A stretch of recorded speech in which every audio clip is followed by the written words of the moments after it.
Welcome to Phillips Mill Community Association's Art Talk. I'm Laura Womack, and we have Jen McHugh, our executive producer. Hello, everyone. Happy Sunday. Today, we're talking about a little-known artist from our region, Peter Miller. Peter Miller was born Henrietta Myers in 1913. She was intensely focused on her art, writing in her application to the Pennsylvania Academy of Fine Art that she would rather paint than do anything else. She didn't necessarily want to become a famous artist. Still, she did have success, showing twice at the prestigious gallery of Julien Levy in New York City, the premier showcase for surrealism in America. Miller was a confirmed modernist, influenced by Joan Miro, whom she knew. Her work was also influenced by the culture of Native Americans, which she grew to appreciate at her second home in New Mexico. Miller was a spiritualist. Her subject was nature in a symbolic and spiritual context, and a large collection of Miller's work has been brought out of her estate, conserved, and made available to the public again by Paul Gratz of Gratz Gallery and Conservation Studio in Doylestown. Paul is with us today. He's been buying, selling, and conserving paintings for more than 35 years. His formal training began at the Pennsylvania Academy of the Fine Arts. He continued to hone his ability through apprenticeships with a number of the nation's most revered conservators, including Gustav Berger, a recognized art conservation pioneer. Paul Gratz, thank you very much for joining us on Art Talk. Hey, my pleasure to be here. I've been a supporter of the Phillips Mill for many, many, many years. We appreciate that so much. And welcome to all of you who've joined us in the audience. We'd love to have your questions. As usual, please put them in the Q&A where we can find them easily. Now, Paul, you normally work with the New Hope School of Pennsylvania Impressionists. That's, I think, your primary focus. And as we can see behind you and behind Jen, that Peter Miller's work is very different. It is. She was a student at the Pennsylvania Academy of Fine Art, which is the connection that I have primarily with her. Her husband as well, Earl Miller, was from the Pennsylvania Academy.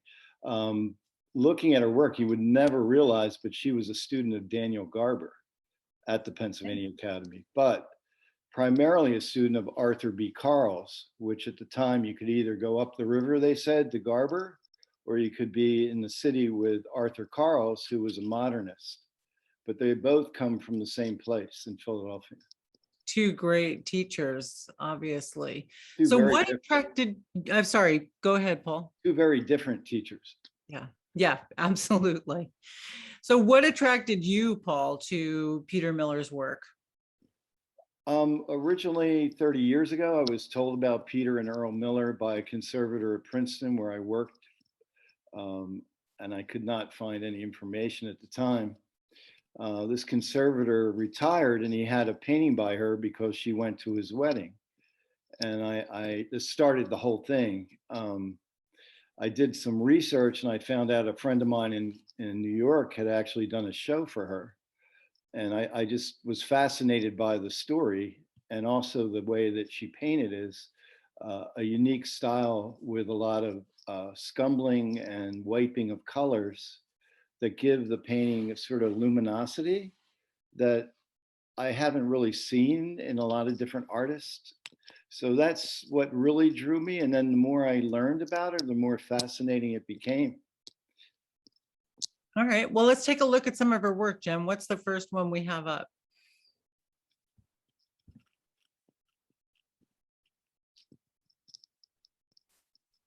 Okay, this is the one behind Jen. Yeah. We'll take a look at that later. Let's go to Jen, a slide with the full, well, here she is. Yeah, there we go. Abstract male figure. We'll get our cues together, Jen. Sorry. Not at all. All right, Paul, let's talk about this abstract male figure by Peter Miller. Obviously, we're looking at a lot of color.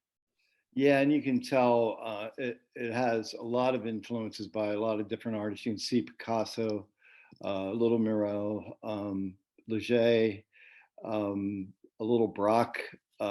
This is an early painting. There may be 20, 25 pieces. in this style, but this is a very early period for her. This is done in the 30s, where she was still studying with Arthur Carles privately. But in New York, she came in contact with a lot of the artists that are really well known, Matisse, the Calders. She was very good friends with Max Ernst through showing at Julien Levy Gallery. And she traveled quite a bit. So she actually went to Europe and met Picasso. And she met a lot of the other artists that were of that day, of that period. She was right there at the beginning of the transformation from realism, impressionism into modernism. So this is a very strong painting that's been acquired by a pretty sophisticated collector from New York City. But you can see the vibrancy. It's more of a Cubist style painting of hers. And again, it's a very early work. So you say this one has more of, it's an early work, it has more of the European influence than some of her later Yes. works that have Native American influence. Yeah, she had the duality. I think she found her voice more in the works that are in Santa Fe. And as an artist, you can't help but being influenced by other artists of your day. It's just as it is today. People, follow different mentors, but she had a love for Miro as one of her favorite painters. Right. And well, we'll come back to that, the European influence, but let's take a look more at who she is. Jen, if we could see that portrait of her again. It's a nice wistful sort of look there. Tell us about who she was, Paul. She was fascinating. She was an incredibly independent woman from a very rich family in Hanover, Pennsylvania. She decided in the 30s, which is unheard of becoming an artist, probably much to the chagrin of her family. She could have been a socialite.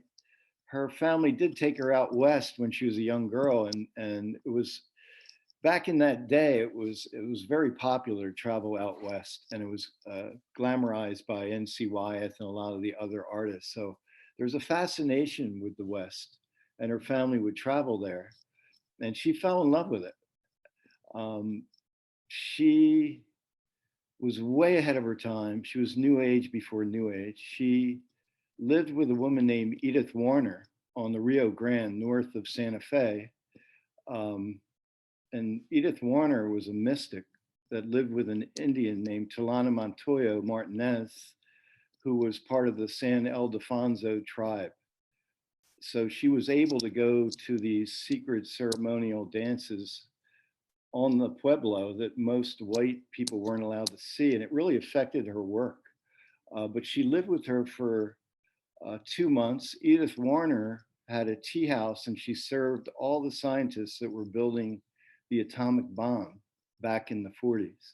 They weren't allowed to leave the base, so they would sneak down to her restaurant, and she would serve Robert Oppenheimer and Niels Bohr and a lot of the other scientists, and they would talk about their feelings about, it was top secret, but they would share a lot of philosophical ideas. So there's a whole nother branch to her story, but she was incredibly independent. She married her husband on the banks of the Rio Grande, Earl Miller, who was another artist. And she had her own voice, and she was not dependent at all on trying to produce artwork. And let's get to her name right off the bat, because, that's obviously striking. She was born Henrietta. A lot of people have written that she changed her name to be male so that it would help her career, that as a woman, she wouldn't be kept out. But you say there's more to it than that. Yeah, I mean, that's actually the most appealing thing in this day and age, is that story that she changed her name to Peter so that she'd be more recognized as being a man. But the fact was that she was independently wealthy, and she didn't care if she sold her paintings. The name Peter actually comes from a nickname when she was younger, but she was very much into magic and the mystic. She believed that stones had a magical power. She would seek out stones in her riding and her trails, and she would look for these magic stones. So Peter means stone. And to her, it was more of a spiritual feeling rather than a financial gain from being a male. I think that's a great story because again, you hear about the sort of the gender cloaking for commercial good. You're familiar with that story. I think hers is fascinating and charming. We do have a question. Jen, let's take our question. And if anybody else has questions, please put them in the Q&A. Sure. Stana and Richard Lennox, first of all, congratulated Paul on the remarkable achievement of your gallery and its 40th anniversary. Their question was, given the unique diversity of Peter's creativity, should one assume you have no preference period in the evolution of her work? Yeah, obviously I love all her work, and each period as a result of her own experiences. She was highly intellectual and she would explore different philosophies. I do have sort of a leaning towards the early work because I think it gives her the most credibility because she was very, as a woman, one of the few very early American modernist painters, and she's been given no credit for that, as are a lot of other women artists. But she was there at the beginning. She had two one-woman shows at Julien Levy Gallery when she was in her 30s in 1944 and 1946, and that's an incredible accomplishment. And again, these paintings were just put away in a barn for 30 years, and no one ever heard of her. But she was there. She was part of the whole thing, the whole scene. So I have a little more affinity to the earlier works, and there aren't a whole lot of them from the early 30s to about the mid 40s. So did she paint less then, or? No, she painted more in the 30s and the 40s than she did later in her life, and there's reasons for that. But you could see the intensity and how passionate she was, because she was far more prolific during that time period when she was at the Pennsylvania Academy, and then when she was studying privately with Arthur Carls out in Chester County. All right, let's take a look at slide 4, Jen. Light.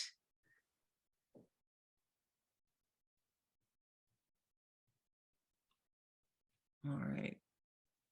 Okay, tell us about this work, Paul. I love this painting. Unfortunately, some of these they were kept in a barn that had no air conditioning or heating. So some of them had a little bit of water damage. So this was a particular painting that had a little bit of flaking, and we had to line it. But this is actually one of my favorite paintings because of the coloration. And it's fairly obvious to me the influence of Matisse. I see Miro as well, but I like this early period of painting. Are we seeing the spiritualism kick in here yet, or not yet? I think there's some of that. I think there's a little more tie still to that European influence, and she hasn't really sort of gone out onto her own. And I think she's experimenting with probably visuals that she's seen in other images. That's what, that's my interpretation of her work. So that's what I think. I don't think she's headed that way yet. All right. So I'm just curious because she calls it light, and you've got this green column coming from this white potentially window or whatever. Perhaps that's just coming from me though. No, it does. It has that feeling of eternity or some spiritual quality leading out into the white light, right? Yeah. It's curious, but the forms are, they're familiar. I feel Miro. I also feel Matisse. It's like a meshing of all these different inputs of other paintings I'm sure she was influenced by. Yeah, I think I can see that too. All right, in slide number 5, we've got Portrait of a Woman. And I'm going to guess, Paul, that this is early as well. It is. It's around the same time period. Picasso, I'm thinking. Absolutely. Yeah, I mean, obviously, right? Yeah, right. Exactly. And we can't help do that. We do it with music as well. You can see the influence or hear the influence that people have from other either artists or musicians. And we always go there, all of us do. I don't know if it's bad or good, but you look at an image and you always immediately think that reminds me of this particular artist or this particular musician. But it's pretty obvious in this painting, what she was thinking. Well, I think that we're looking for patterns. So, and we're influenced so much by what we do that it comes out in our work. But then as we look at people's work, we want to connect it with something. That's how you understand it, right? Yeah, the consistent thing with her, even the painting behind you, is the color. She loved color. The color's intense. She blends the colors together, but they're pretty vibrant, even from the beginning.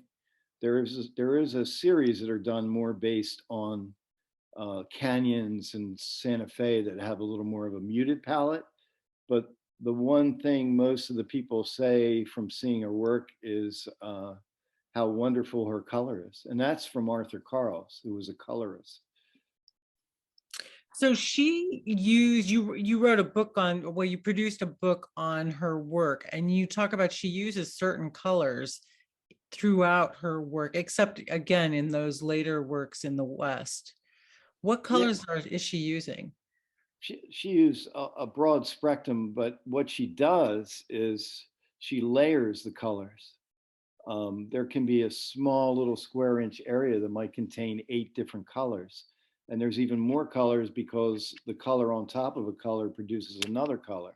She had a technique that's very different. And I think she would actually use rags and wipe some of the paint off and then apply paint later. But you can't see it in these digital images very well. If you look at the actual paintings, they're so complex, and the amount of thought and design and color together is just fascinating to me. I cleaned each one of these and worked on them, up close and personal, but you don't see it as much in the early work. It's more blocked out, but the later works become her own style that she develops and her own technique of laying down these layers of colors and scumbling the paint.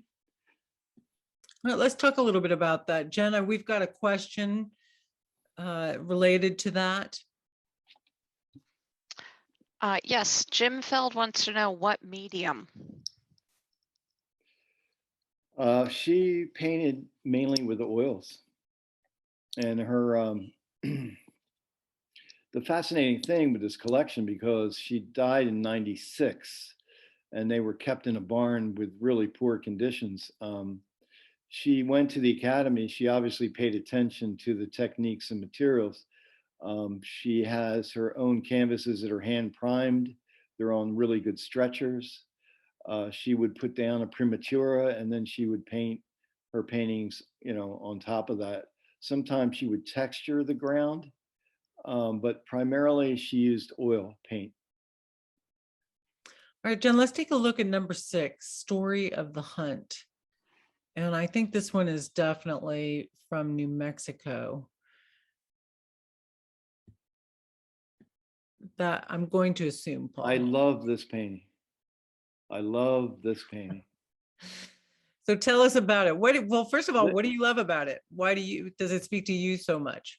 Because of the coloration, but it's a story. It tells the story. It shows everything she's about, from the petroglyphs.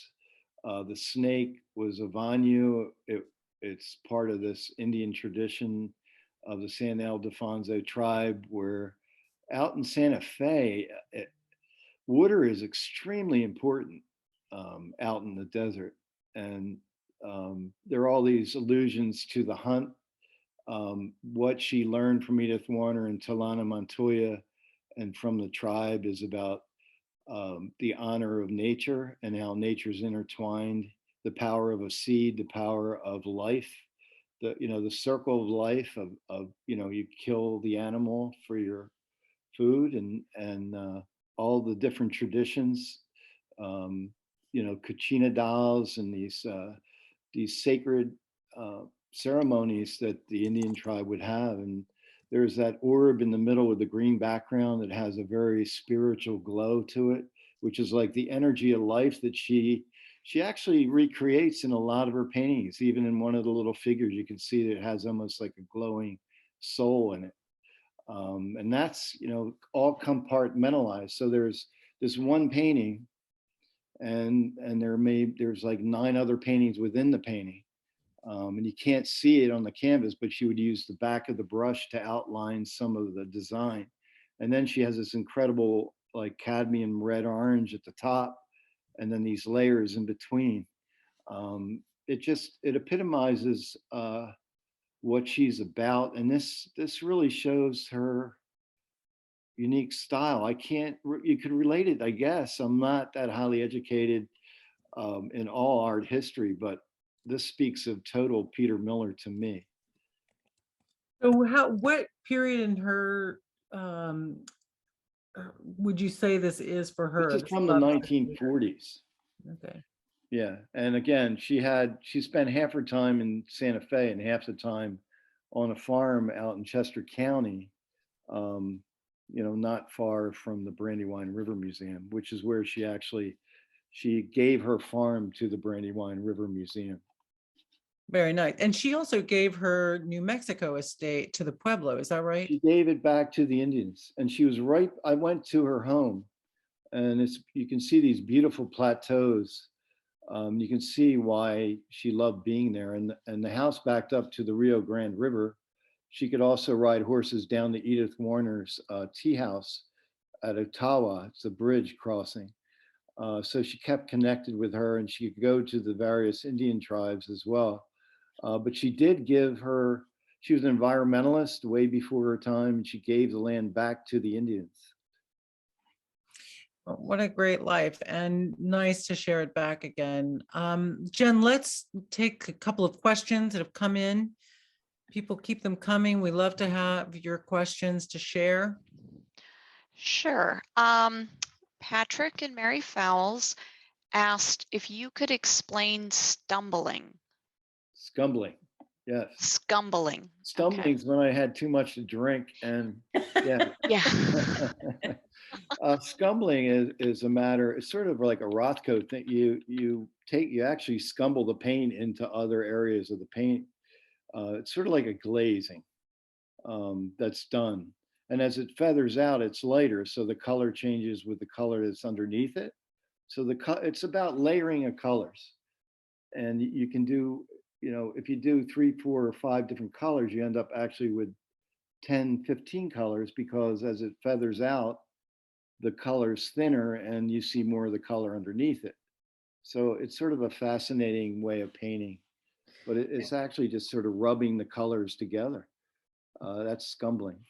Is there a particular tool you use for that, Paul? Yeah, your fingers or rags or whatever you have available. All right. All right, let's take a few more questions from the audience. This is great. Vicky Smith wants to know, how did you happen to discover the barn with her paintings? Oh man. All right. How long do we have here?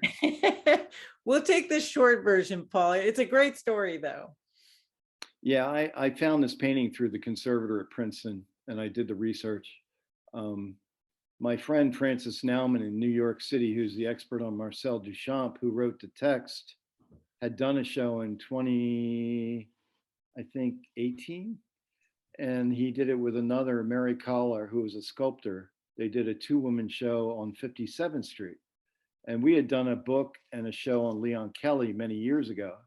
And I called him because I had obtained this painting, and he told me that, he had done this show and he had the estate for a little while. And he said, coincidentally, which is a big word with Peter Miller, the gentleman that owned the estate wanted to sell it. So I made arrangements, and I drove up during COVID. We were shut down. I drove up to Hudson, and this is where the estate had been. And this is where the gentleman, who was an artist, still is an artist, he was given an entire collection by Peter Miller because she had no children.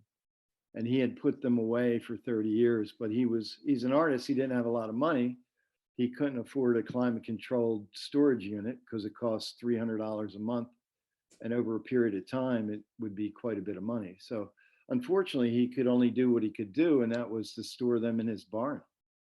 So we drove up, Stephanie, my gallery director, and I, like 2 Junes ago, and we loaded up this U-Haul truck, and we barely got every painting into the truck and brought them back to the studio. That's the short version. So and what sort of condition were they in, Paul? I mean, what percentage were in rough shape? Luckily, there might have been 10% that had really serious water damage. The majority had black mold, which was problematic because it's not just the front of the painting, it's the canvas, it's the stretcher. It all had to be remediated. Luckily, I found some things that worked very well. I discovered something incredibly interesting, which I can't explain, and I guess I can pursue, but all the yellows and oranges seem to attract the black mold, maybe because of the chemical makeup of that pigment, more than, say, blues or greens or other colors. So it was sort of fascinating. If you're into mold, it's a very interesting thing.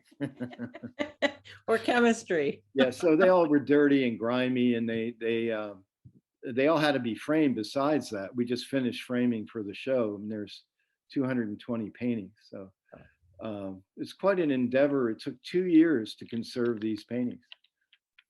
And I think if you're looking that closely at a painting, I mean, you really got to study her work because you're down there at every square inch. Yeah, that's what I like about working on Redfield or Garber. You get to see the brush stroke. You get to see how the impasto is laid down. Yeah, you really get to understand how a person paints a painting.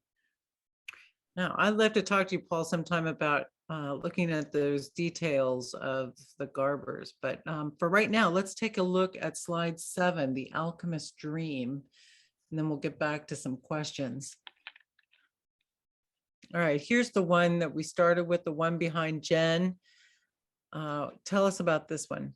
Well, The Alchemist's Dream, she would research, and she believed in, as I said, all things metaphysical. She believed in ESP, telepathy, levitation. She studied mythology. She studied theosophy. She was into William Blake. This is an interesting thing. You can see what she's done in the background. She's taken on, like from the 60s to the 70s, she built in these sort of rainbow colors that are underneath and veiled behind her. She has a symbology that I have not yet to decipher.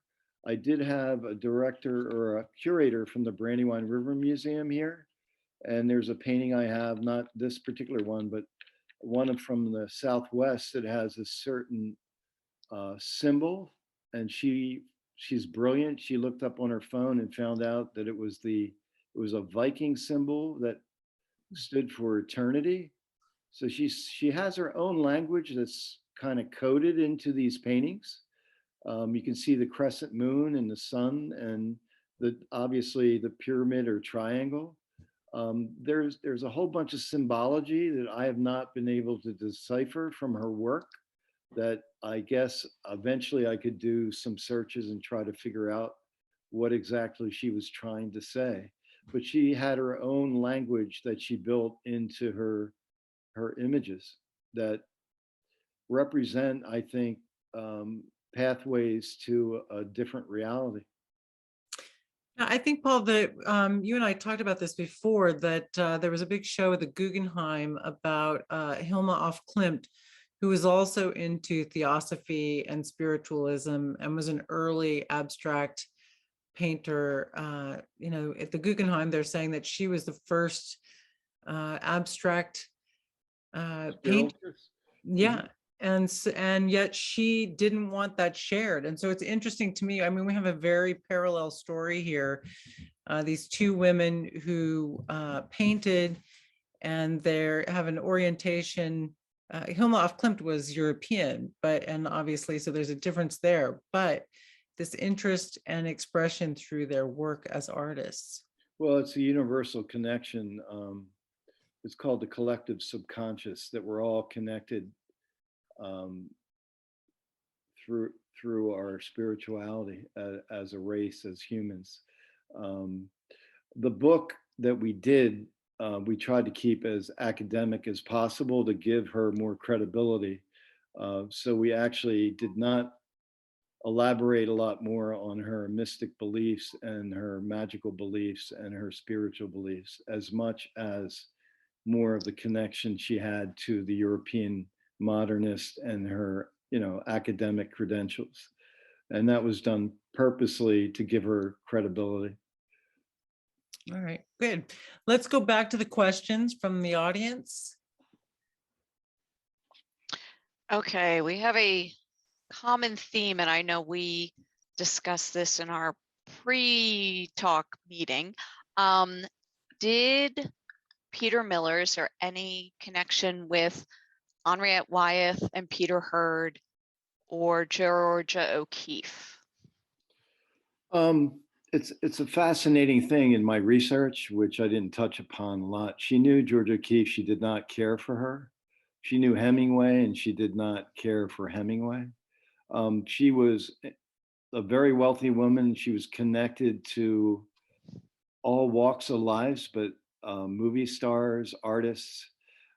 She was very related to the Transcendental group of painters out in Santa Fe, which was like a 2-year period, which were very spiritual painters. Emil Bistrom as one. Agnes Pelton, they're a little earlier than she is, they're in the 20s. She knew quite a few of those artists of the Rio Grande group, but she was very independent. She did not subscribe to any school of art or consider herself to be part of any group of artists. She definitely would have known Henriette because the connection to Chester County and Santa Fe. I haven't found any letters or any correspondence. I haven't gone the other way and looked at the Wyeth archives to see if there's any letters to her, but she was very knowledgeable of all the artists from Philadelphia, Leon Kelly, Leonard Nelson. Arthur Carls taught quite a few people. She would have wonderful parties at her farm, dinner parties. She was very social in one way, but she was very recluse in another way. She had a townhouse in Center City, Philadelphia. She was best friends with Anne Dioncourt at the Philadelphia Museum of Art. They had many, many parties in Center City. They'd have people out to her farm. The same thing in Santa Fe. She had a home right off of Canyon Drive, and she also had a ranch. So she had this duality of being a recluse and totally into nature. And on the other hand, she was a sort of a very social woman. I just found out recently that I got a call from a woman named Jessica Raines. Jessica Raines is an actress who was the daughter of Claude Rains. And it turns out Claude Rains was the Invisible Man, and he was in Casablanca, very famous actor. He owned a farm next to the Millers in Chester County, which I had no idea of. This woman went there as a child and watched colts being born at the Miller farm. And she has these incredible stories she's telling me. Her name was actually Jennifer Raines. She applied for her actor's card, couldn't get it because someone already had that name. She asked Peter Miller to help her choose another name. And Peter Miller, she told me this just the other day, she's 80. She told me that Peter Miller was a master of the tarot cards. And she did a reading for her and came up with the name Jessica. So she changed her name from Jennifer Raines to Jessica Raines. And Claude Rains had 6 or 7 paintings by Peter Miller because they were such good friends and they lived in Chester County together. And every week or every month, I hear another story about Peter Miller, which is absolutely fascinating. She was also friends with Miro, wasn't she? She traveled in Europe. She met Picasso. She was actually really good friends with the Calders. She had quite a few sculptures by them. She had the Picasso and the Braque.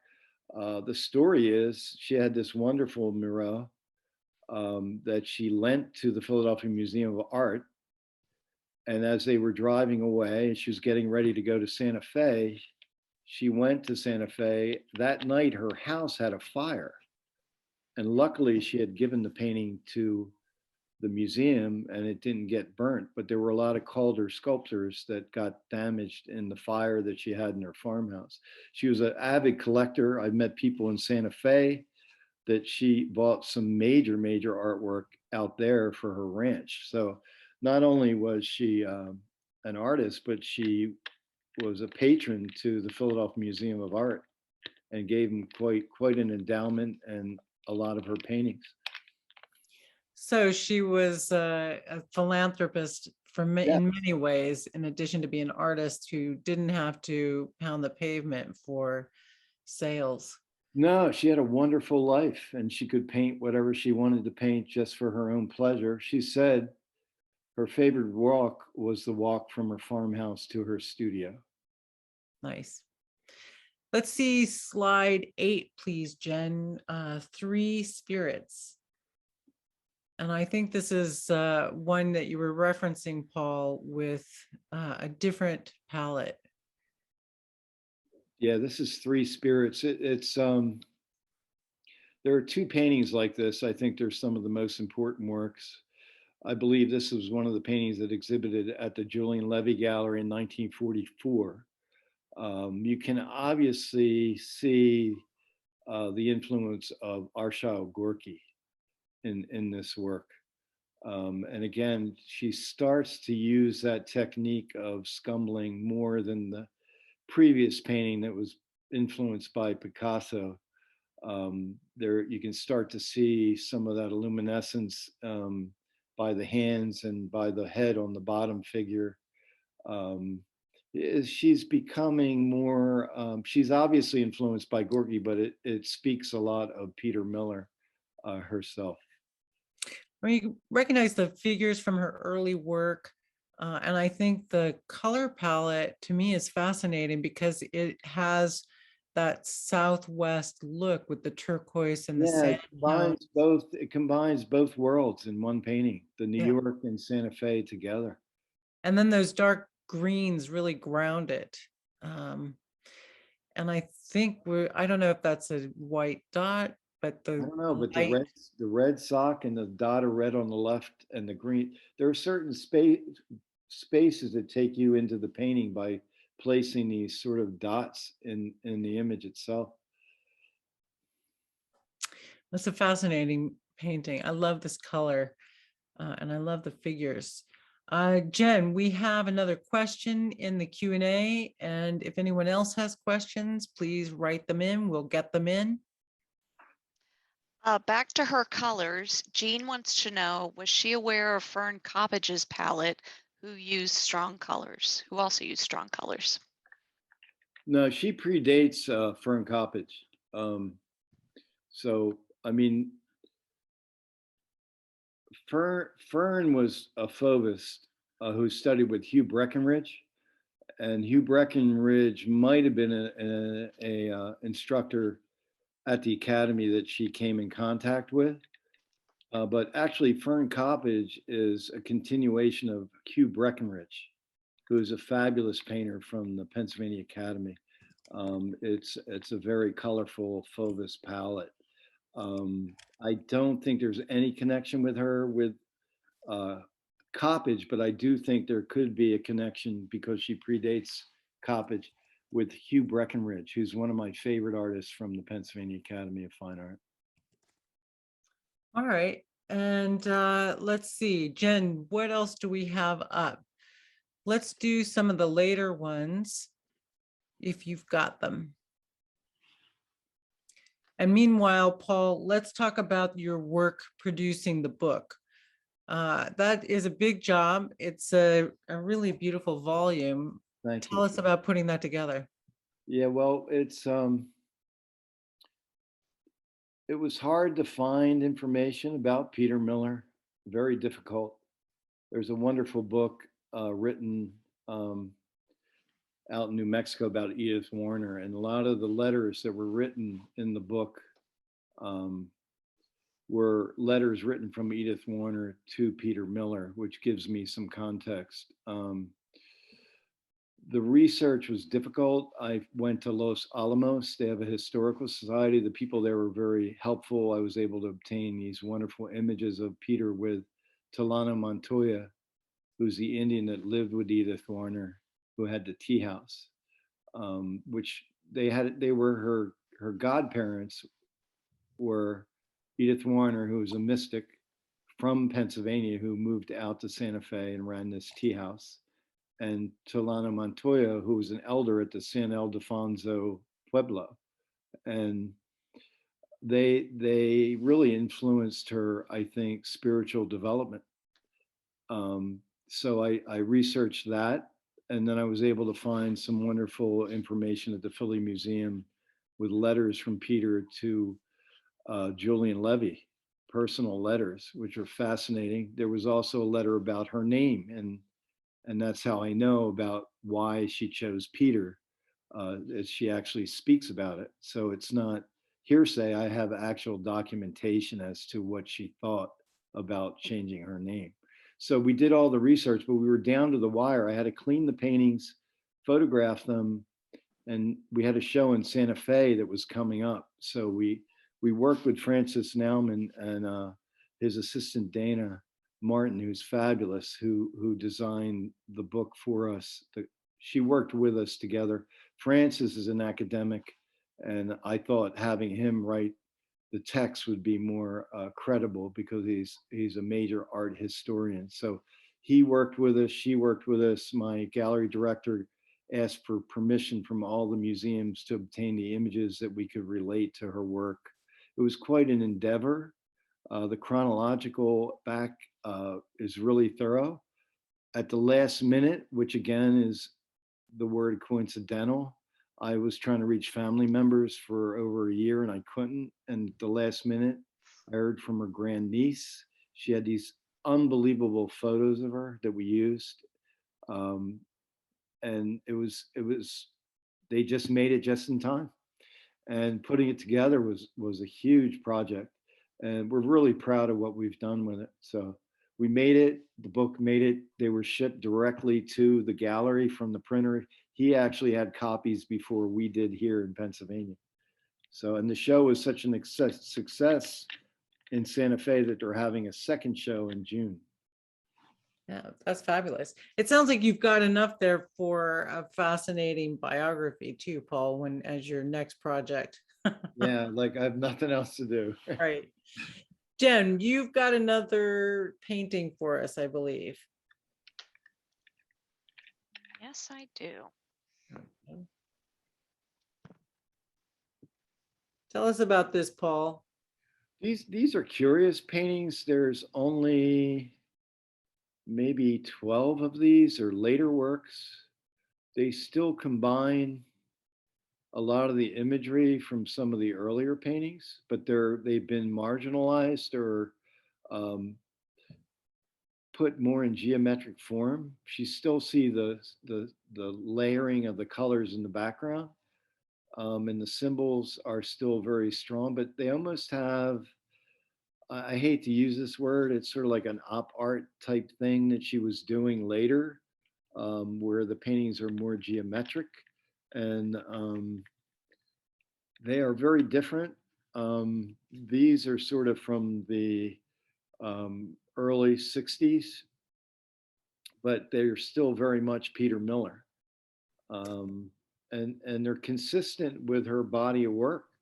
But I feel that later in her life, she might have been influenced more by some more contemporary art, such as op art.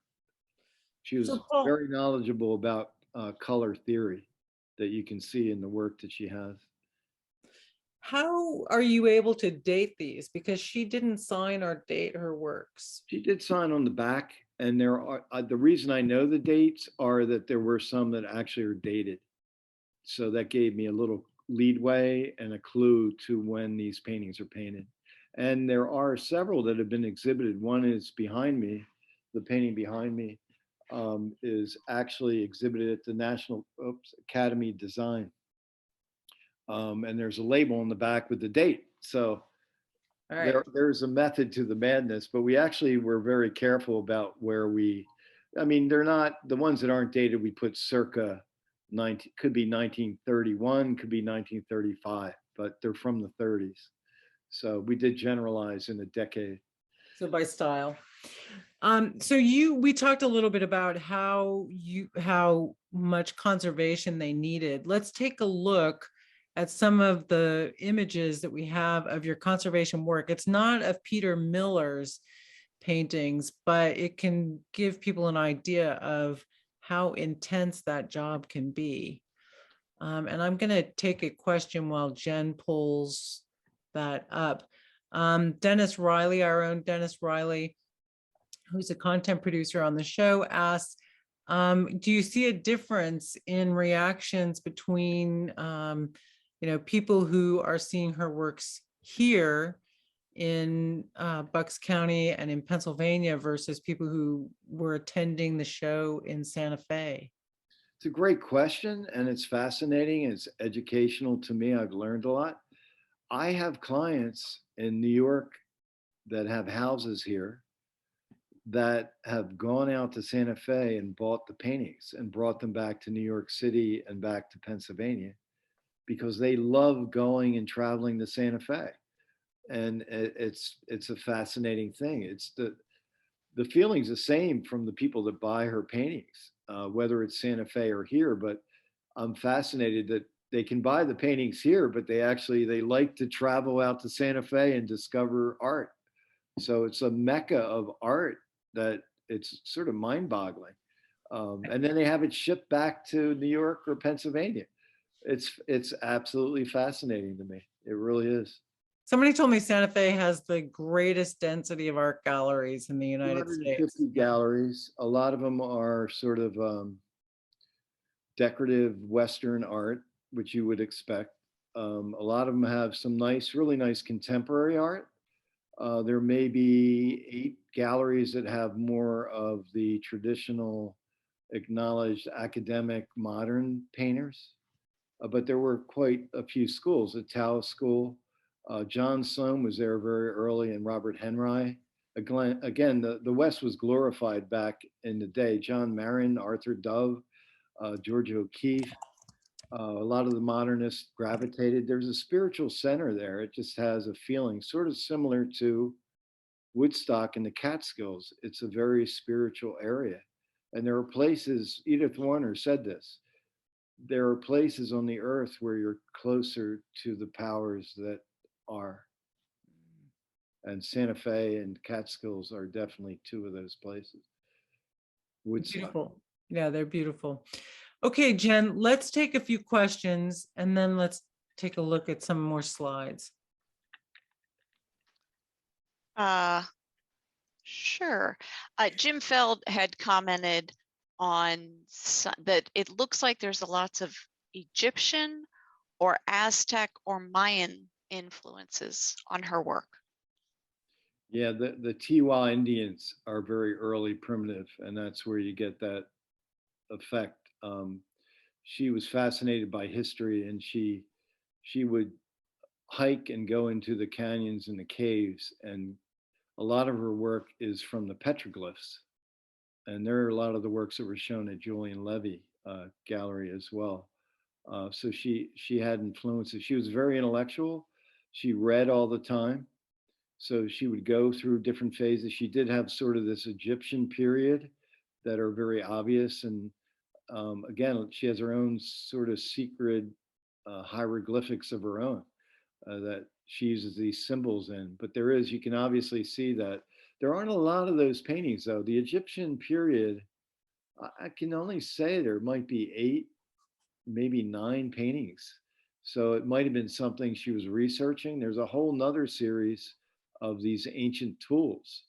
And I think maybe she was studying archaeology, and that influenced what she was thinking about. The painting behind you, she was into alchemy at that time. So she was fascinated, and she had the luxury of exploring all types of different thought processes and religious practices and spirituality. One more question, then we'll take a slide. Okay. Terry asked if there was any connection between her family and Julien Levy that enabled her one-woman shows. I'm trying to think of what the connection was.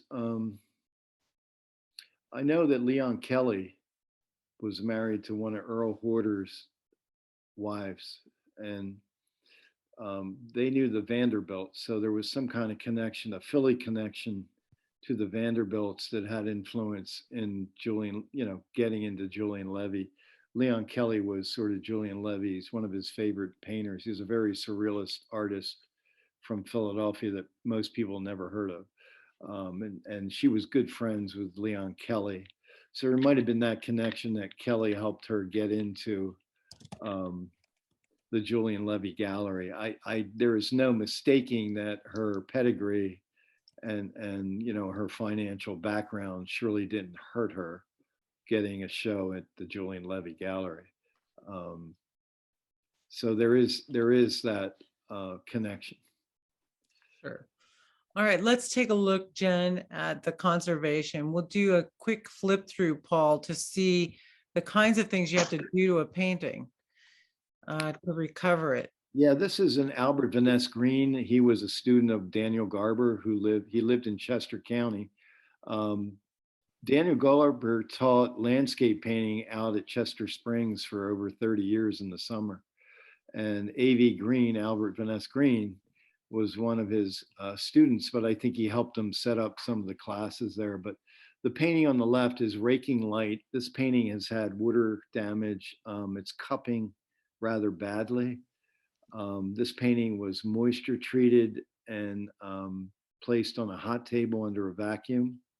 And then it was lined to a secondary support of mylar and linen with Biva 371, which is a thermoplastic adhesive that when it's heated, it's reversible, but yet when it cools, it becomes solid.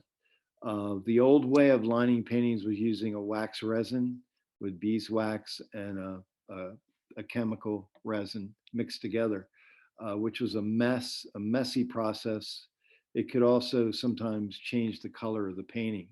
So Biva is a new invention of an adhesive that all museums and conservators use now because it is a clear adhesive and it is reversible. So the painting on the right is the painting after treatment. And again, the wax way of lining a painting may not have gotten a lot of that cupping out as well without doing a moisture treatment. It's just extraordinary that you can bring it back from so far. We've got a rather dramatic, sorry, go ahead. Certain things, yes, it's great. Well, we've got on slide 12, this is looking rather catastrophic, and I probably would have put it in a bin.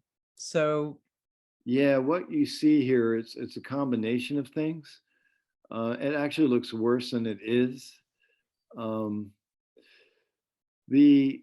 The varnishes that were used in the past were organic and they oxidize and they turn dark. That added with like a layer of nicotine from someone smoking for years on top of that dirty varnish, and then add a layer of maybe soot from a coal stove or an oil burner, and that's what you're looking at. And they're just little test areas where I've removed some of that dirt and dirty varnish.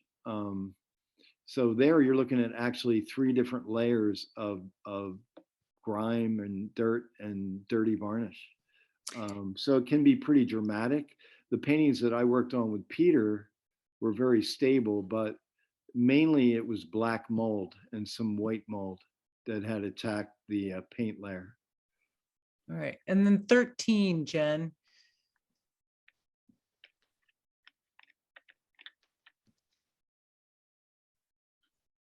Yeah, wow.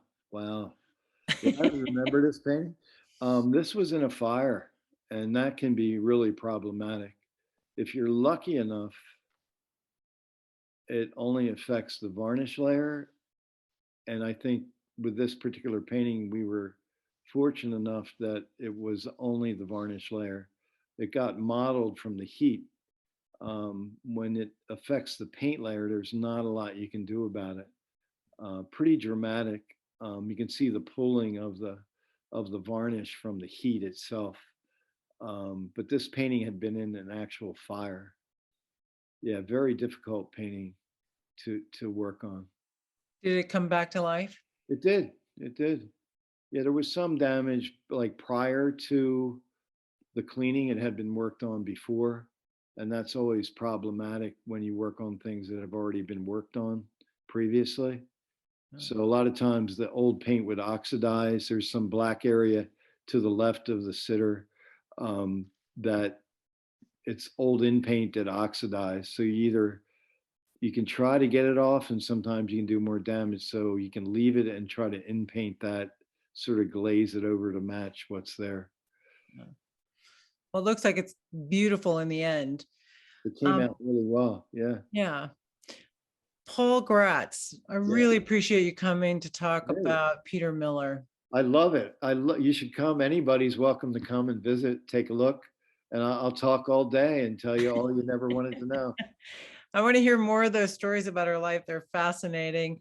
And also the work on the conservation. I think we should do a show about that sometime. Great. Yeah. Thanks for having me. It's great to be here. All right. Appreciate that. Thank all of you for joining us on this glorious Sunday. We are going to be moving to Wednesday evenings here on Art Talk so we can all enjoy the warmer weekends and the extended daylight. We're also going to one Art Talk a month. The next one is on the fourth Wednesday in May. That's with Jane Ramsey. She does a lot of sketches for her watercolors. We'll talk with her about her process. That's Wednesday, May 25th at 7 p.m. and the registration process remains the same. Thanks very much to Art Talk's executive producer, Jen McHugh. Hi, everyone. Thanks also to Jen Mahitch, who produced today's show, and Dennis Riley is working on Jane Ramsey's show. For Phillips Mill Community Association, I'm Laura Womack. Thank you all very much for coming.